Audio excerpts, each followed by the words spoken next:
Hello students, मेरे दोस्ती आपके अपने चैनल फिजिक्स और दोस्ती में एक बार फिर स्वागत करता हूँ। तो जैसा कि हमारा क्लास 12 की जो हमने शुरुआत से सेशन शुरू किया था, उसी को आगे बढ़ाते हुए आज हम इस बात करेंगे एक समान वैद्युत क्षेत्र में किसी वैद्युत द्विध्रुव पर लगने वाला बल आघूर्ण तो बच्चों कुछ दिनों पर हमारा ब्रेक रहा, तो ब्रेक से मतलब क्या है कि कुछ ऐसी समस्याएं थी जिनसे हम क्लास नहीं ले पा रहे थे, स्वास्थ्य भी ठीक नहीं था और कुछ समस्याएं थी। चलो ठीक है, तो आज हम आपसे बात करेंगे कि एक समान वैद्युत क्षेत्र में वैद्युत द्विध्रुव पर लगने वाले बल एवं का आघूर्ण अर्थात टाउ बराबर फॉर्मूला हमारा आएगा टाउ बराबर पीई साइन थीटा, चलो एक बात समझो, यहां से एक बात, इस डेरिवेशन को समझाने से पहले आपसे एक थोड़ी इंपॉर्टेंट बात करेंगे। वो बात क्या है, देखो वह इस तरीके से माना जाए, थोड़ा बड़ा ही बना दिया है जिससे कि आगे भी काम आए। देखो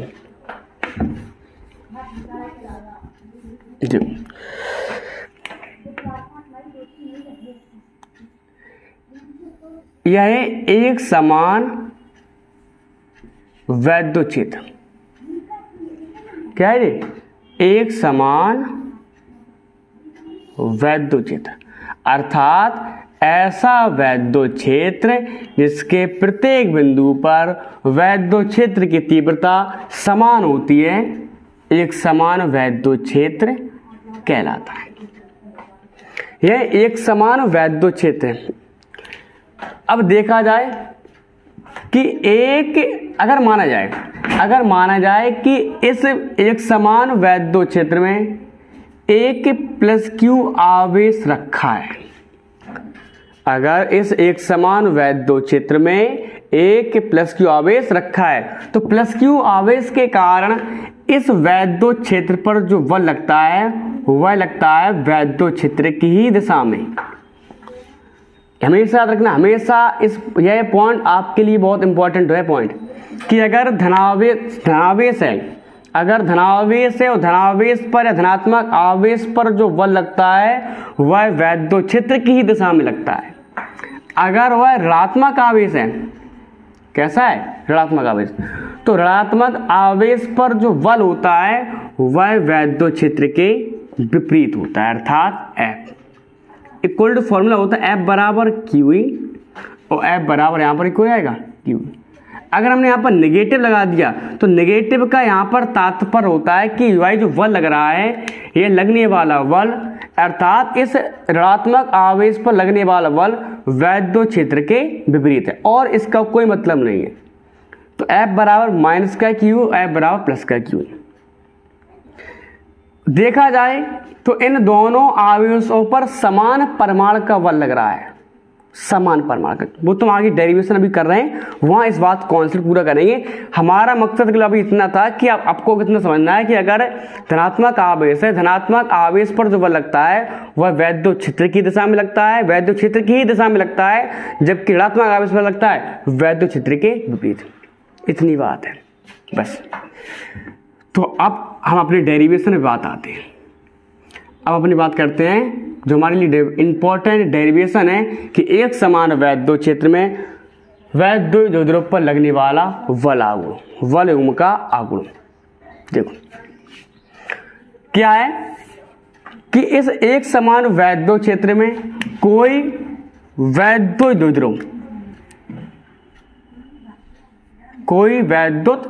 द्विध्रुव इस एक समान वैद्युत क्षेत्र से थीटा कोण पर रखा गया है।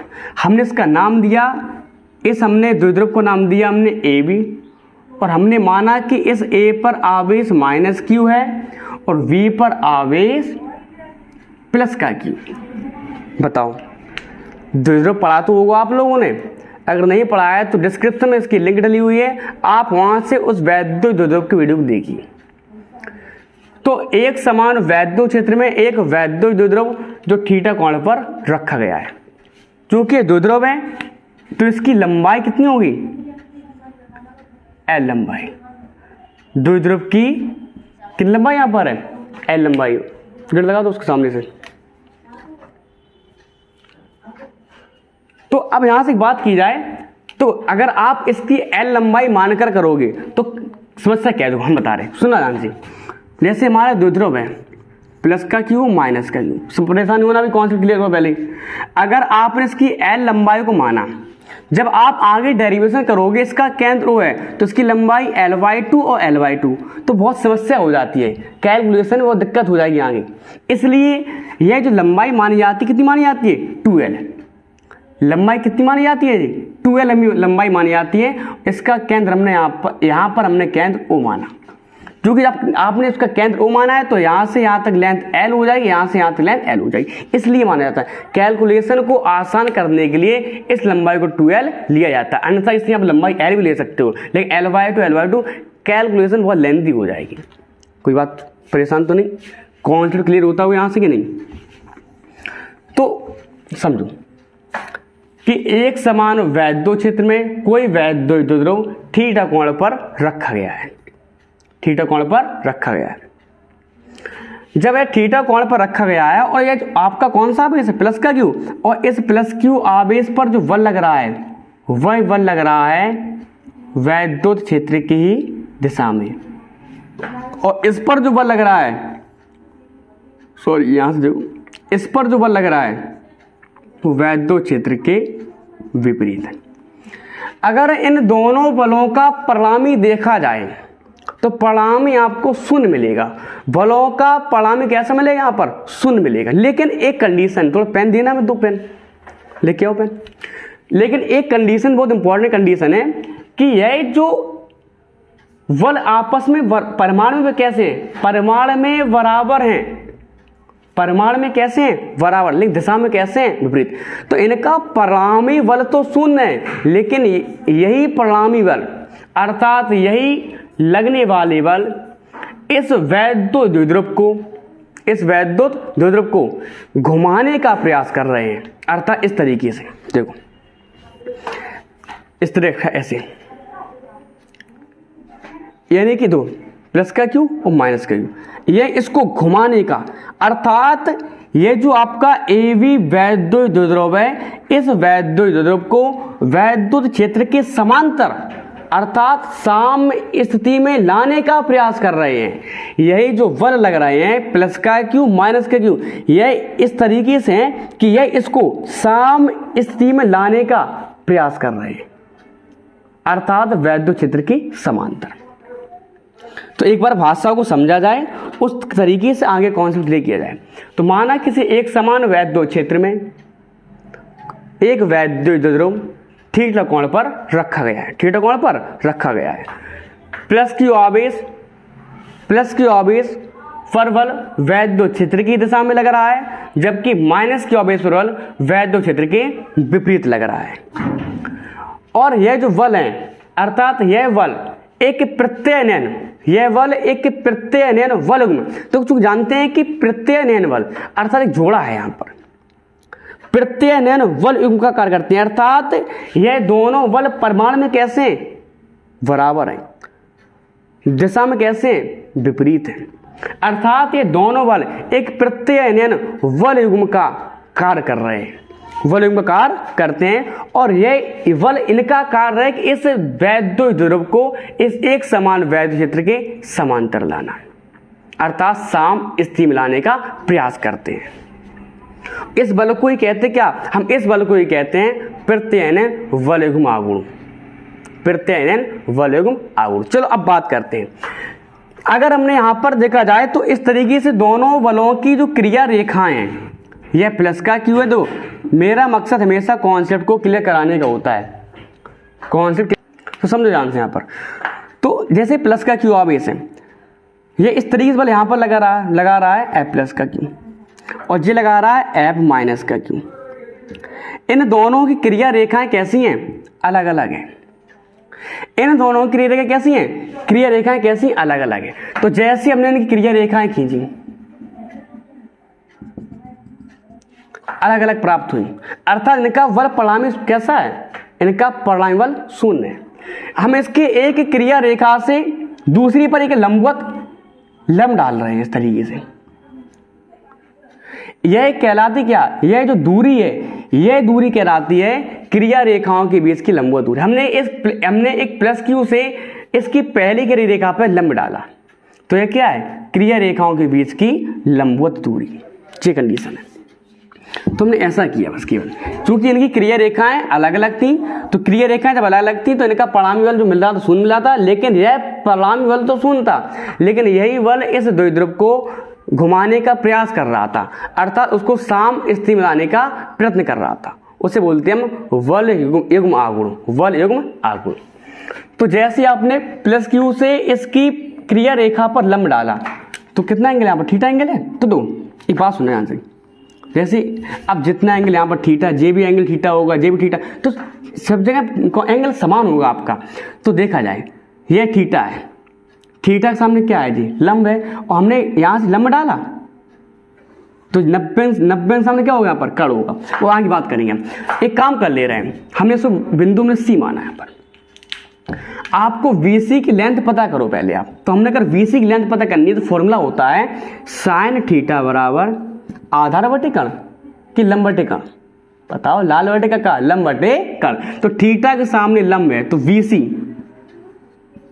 और कण कितना हो जाएगा, 90 के सामने हमारे कण है, तो अर्थात AB। तो sine theta equal to VC पता करनी है हमें, और AB कितना है, 2L। तो यानी कि जो क्रिया रेखाओं के बीच की लंबवत दूरी है वो आपने कितनी निकाली, 2L साइन थीटा। तो VC कितनी मिले हमें VC मिल गई 2L साइन थीटा।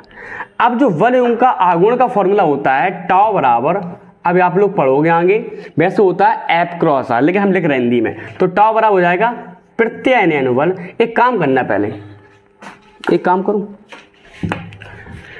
तो कितना बल लग रहा है यहां पर, F बराबर Q। दोनों बल परमाणु में समान है, दिशा में कैसे है, विपरीत है। परिणामी बल इनका शून्य है, अर्थात परिणामी बल तो शून्य है, लेकिन फिर भी एक बल युग्म आघूर्ण उत्पन्न कर रहे हैं। तो फॉर्मूला जो क्या बनेगा, टाउ बराबर, या आप ऐसे कर दो यहां पर कि प्लस क्यू आवेश के कारण, प्लस क्यू आवेश के कारण उत्पन्न वैद्युत बल क्या हो जाएगा हमारे पास, F बराबर क्यू। किसके कारण है ये, प्लस के क्यू कारण। ठीक इसी प्रकार से माइनस क्यू आवेश के कारण, लिख देना आप लोग, माइनस क्यू आवेश के कारण कितना हो जाएगा, F इक्वल टू माइनस के क्यू, माइनस के क्यू। यहां पर माइनस हमेशा न्यूमेरिकल जब भी आप लगाओगे, नेगेटिव कभी नहीं रखो, यहां पर नेगेटिव बता रहा है कि यह जो माइनस क्यू आवेश पर बल लग रहा है वो वैद्युत क्षेत्र के विपरीत, इतना है केवल।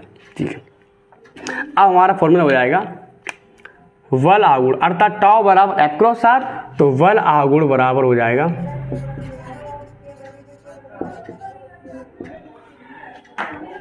प्रत्यानयन बल गुणा प्रत्यानयन बल गुणा क्रिया रेखाओं के बीच की, क्रिया रेखाओं के बीच की, सॉरी यहां से लगो, क्रिया रेखाओं के बीच की लंबवत दूरी। तो टाउ बराबर फॉर्मूला हमारे पास होता है F क्रॉस R। तो सुने यहां से, तो टाउ इक्वल टू कितना प्रत्यायन बल लग रहा है आपके पास, इन्हें दोनों में से आप एक ले लेना कोई, तो Q हुई। और लंबवत दूरी कितनी निकाली हमने यहां से, VC 2L साइन थीटा। तो टाउ इक्वल टू, इसको हम ऐसे लिख सकते हैं हम, Q इंटू 2L और E साइन थीटा। तो Q इंटू 2L बराबर किसके होता, तो P बराबर हो जाएगा यहां से Q into 2L, Q into 2L, अर्थात जो आपका Q इंटू 2L किसके बराबर है, P के। इसको सही लिख दो यहां पर। तो टाउ बराबर हो जाएगा PE साइन थीटा। इसी फॉर्मूले को हम इतनी देर समझाने का प्रयास कर रहे हैं, तो हमारा क्या निकल गया, टाउ बराबर PE साइन थीटा। अगर इसके हम सदिश रूप की बात करें, वेक्टर रूप, तो लिख देना टाउ वेक्टर इक्वल टू हो जाएगा P vector cross E vector, अर्थात दो वेक्टरों का क्या है जी, दो वेक्टरों का क्रॉस गुणन, दो वेक्टरों का क्रॉस गुणन। ये कंडीशन वाइज निकल के आई। डेरिवेशन की भाषा को समझने का प्रयास करें, कभी रटने का प्रयास नहीं करें। एक बार और लास्ट बार समझा रहे हैं, परिभाषाओं को बहुत सावधानी समझना। माना एक समान वैद्युत क्षेत्र में, माना किसी एक समान वैद्युत क्षेत्र में एक वैद्युत द्रव थीटा कोण पर रखा गया है, थीटा कोण पर रखा गया है, थीटा कोण पर रखा गया है। प्लस क्यू आवेश के कारण, प्लस क्यू आवेश वैद्युत क्षेत्र की दिशा में बल लगाता है, जबकि माइनस क्यू आवेश वैद्युत क्षेत्र के विपरीत दिशा में बल लगाता है। अतः यह दोनों बल एक बल एवं आघूर्ण उत्पन्न करते हैं। अर्थात यहां से आप कह सकते हो कि बल यानी कि यह क्या उत्पन्न कर रहे हैं, एक प्रत्यय बल युग्म का कार्य करते हैं। जो बल, इसका कार्य क्या है, यह बल इस द्विध्रुव को साम स्थिति, जो स्थिति कौन सी है, जो स्थिति साम स्थिति बोलती है, तो इस द्विध्रुव को साम स्थिति में लाने का प्रयत्न करते हैं, अर्थात प्रयास करते हैं। यह कंडीशन है, साम स्थिति अर्थात वैद्युत क्षेत्र के समांतर। तो हमने देखा यहां से, इसे बोलते क्या, जैसे हम कहते हैं प्रत्यय बल युग्म आघूर्ण। हमने देखा यहां से कि प्लस क्यू का उत्पन्न बल कितना हमारे पास है, F बराबर क्यू है। उसी प्रकार से माइनस क्यू का कितना है, F बराबर माइनस का क्यू है। तो बल आघूर्ण फॉर्मूला क्या होगा, टाउ बराबर F क्रॉस आर, टाउ बराबर F क्रॉस आर, अर्थात प्रत्यय बल गुणा क्रिय रेखाओं के बीच की लंबवत दूरी। तो टाउ बराबर कितना प्रत्यय बल लग रहा, एक दिनों में एक, नेगेटिव की बात नहीं करेंगे हम, ठीक है। क्यू इंटू 12 साइन थीटा, तो Q into 12 equal to E sine theta. तो यहाँ पर क्यू इंटू 12 किसके बराबर है, वैद्युत द्विध्रुव आघूर्ण, तो पी के बराबर। तो टाउ बराबर पी साइन थीटा, इसका वेक्टर रूप क्या हो गया, tau vector equal to P vector cross E vector. यहाँ तो क्लियर है। अब इसकी कुछ विशेष कंडीशन, इसको नोट करो पहले, आप इसको नोट करो। चलो यहां तो दिखाई दे रहा, अच्छा ठीक, तो हम प्रयास कर रहे हैं कि यहीं पर समझा दे रहे हैं, ठीक है। नोट कर लिया आप लोगों ने, चलो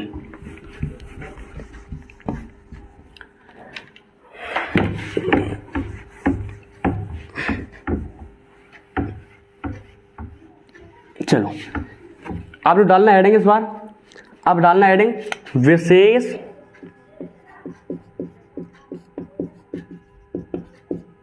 स्थिति। नंबर एक कंडीशन, जब वैद्युत द्विध्रुव एक समान वैद्युत क्षेत्र के,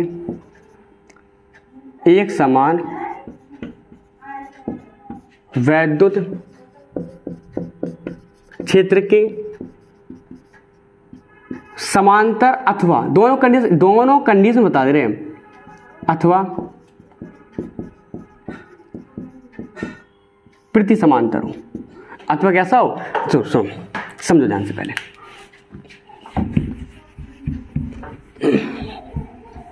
समझो ध्यान से, जैसे हमारे पास यह एक समान वैद्युत क्षेत्र है,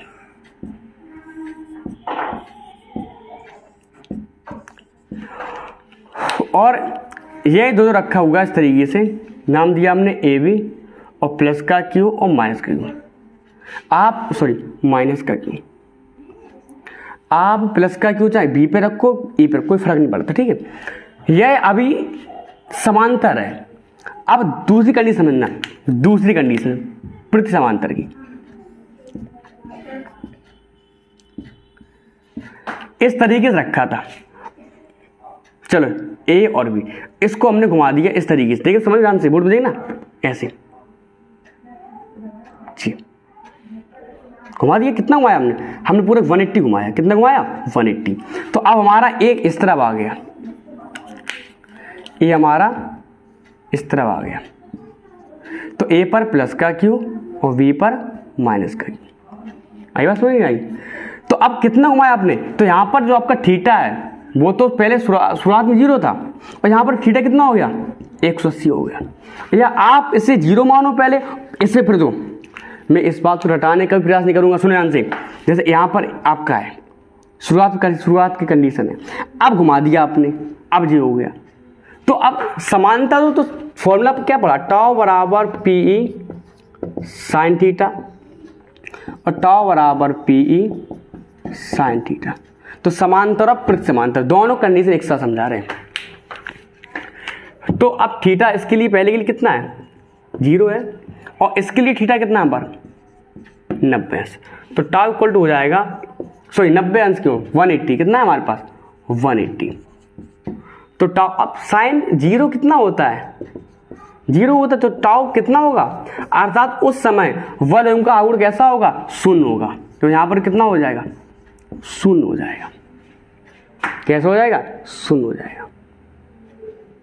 यह कंडीशन है। चूंकि इनकी क्रिया रेखाएं समान है, वहां पर क्रिया रेखाएं अलग अलग थी। पॉइंट समझिए आप, जैसे यहां पर है, अगर ये बल यहां लगा रहा है, ये इस तरफ बल लगा रहा है, अगर देखा जाए तो कॉन्सेप्ट को समझने का प्रयास कीजिए। अगर यह 5 किलोग्राम का पिंड है, एक बल इस पे लग रहा है 10 न्यूटन का, एक इस तरफ लग रहा है 10 न्यूटन का, दोनों पर बल कैसे लग रहे हैं, यानी कि इस पिंड पर दोनों तरफ बल कैसे लग रहे हैं, समान विपरीत दिशा में और समान परिमाण के। तो इनका परिणामी कैसा होगा, इनका परिणामी कैसा मिलेगा आपको, शून्य मिलेगा। तो परिणामी शून्य का विस्थापन होगा, कभी नहीं होगा। और इसी प्रकार इसका भी देखो, अगर इन दोनों की क्रिया रेखाएं समान है, वहां पर क्रिया रेखाएं अलग अलग थी, तो हमने वहां से लंब डाल दिया था। क्योंकि यहां पर क्रिया रेखाएं कैसी हैं, समान है, हमें शून्य मिलेगा यहां से। ये कंडीशन थी, आप समझे यहां से।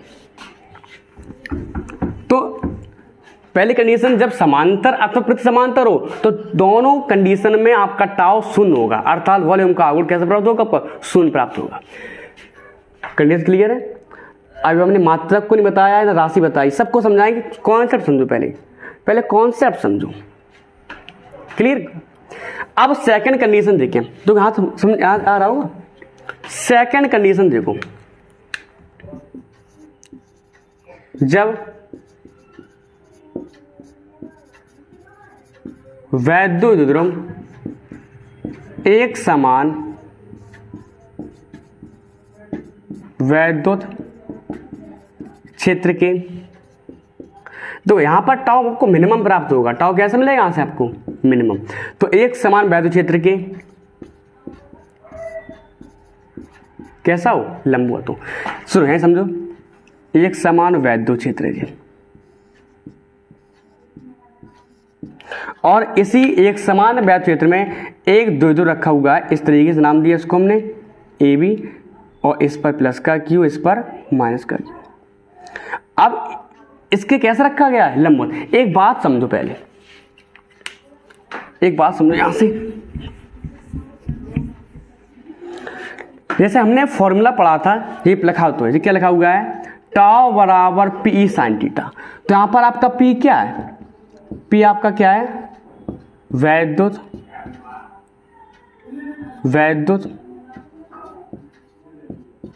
द्विध्रुव आघूर्ण, और यहां पर ई क्या है, वैद्युत क्षेत्र की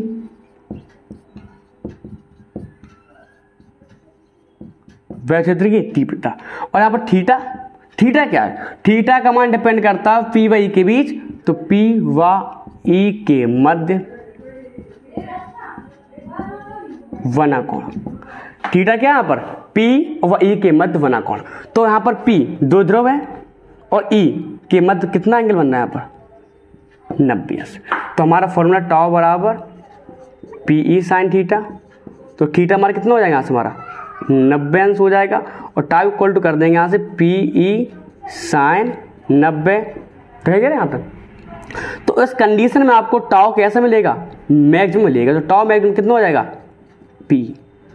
बताओ, आपसे कहेगा कि अधिकतम बल आघूर्ण कब प्राप्त होगा, जब एक समान वैद्युत क्षेत्र में वैद्युत ध्रुव कैसे रखा हो, लंबवत रखा हो, तब टाउ क्या मिलेगा, मैं मैक्सिमम। टाउ मैक्सिमम कितना मिला, मैं टाउ मैक्सिमम बराबर किसके, पी के।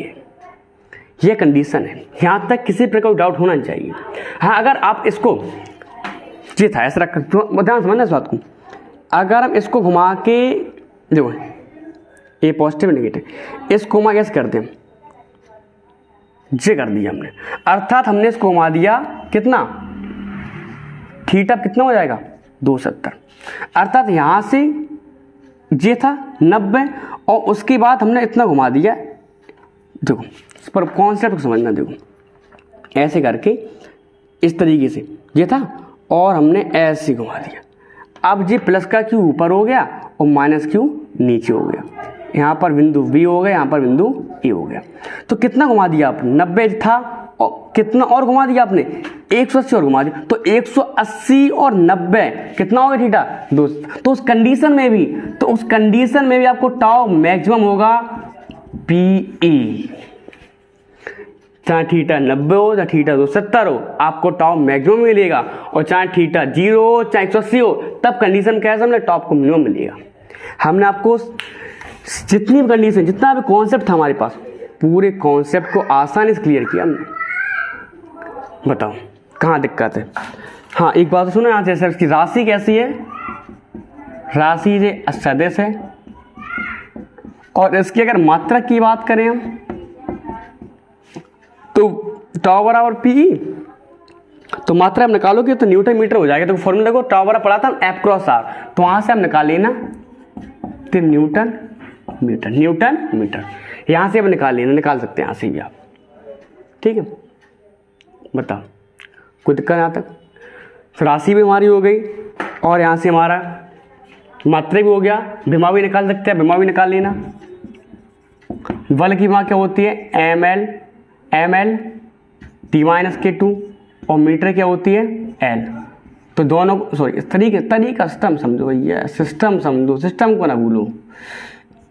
तो अब क्या होगा हमारे पास ml2 T-2, यहाँ से विमा भी निकालिए। टाउ की राशि सदिश है, मात्रा न्यूटन मीटर हो गया, विमा आपकी ml2 T-2 हो गई। इस तरीके से हमने तीनों कंडीशन समझा। जब समांतर हो, 4 कंडीशन, समांतर हो तब टाउ कितना था, प्रतिसमांतर हो चाहे प्रतिसमांतर हो, टाउ आपको मिनिमम 0 ही मिलेगा। लेकिन जब लंबवत हो तो टाउ आपको मैक्सिमम मिलेगा, अर्थात 90 अंश पे हो चाहे 270 पे हो, टाउ आपको ऐसा प्राप्त होगा, टाउ आपको मैक्सिमम प्राप्त होगा। इस कंडीशन में हमने आपसे आज हमने बात की थी एक समान वैद्युत चित्र में वैद्युत द्विध्रुव पर लगने वाला वॉल्यूम का गुण। अगर अभी भी आपने अभी तक हमारे चैनल को सब्सक्राइब नहीं किया, सब्सक्राइब कर लीजिएगा। लाइक वीडियो को नहीं किया, लाइक कर दीजिएगा। शेयर नहीं किया, शेयर कर दीजिएगा। तो जितना आप शेयर करो, जितना आप लोग बच्चों तक और पहुंचाओगे, उतना भी मोटिवेशन मिलेगा। अगर आप चाहे तो लगातार क्लास जारी रहे, क्लास जारी तो हम कंटिन्यू रखना चाहते हैं, कुछ समस्याएं से बनी रहती हैं, थोड़ा आप लोगों को सपोर्ट कीजिएगा। अगर अच्छे व्यू आएंगे तो हमारा मोटिवेशन बढ़ेगा, इतना प्रयास कीजिएगा। वैसे मेरे हिसाब से मैंने अच्छा 100% दिया इस कॉन्सेप्ट के लिए। मेरा मकसद कभी नहीं रहता कि आप डेरिवेशन रटो, पूरा प्रयास रहता है कि कॉन्सेप्ट को बारीकी समझो, पूरा प्रयास यही रहता है, बहुत ही आसान भाषा में, ठीक है। तो आज के लिए इतना ही, कल आपसे बात करेंगे घुमाने के लिए, यानी कि वैद्युत द्विध्रुव को घुमाने के लिए किया गया कार्य। ठीक है, थैंक यू।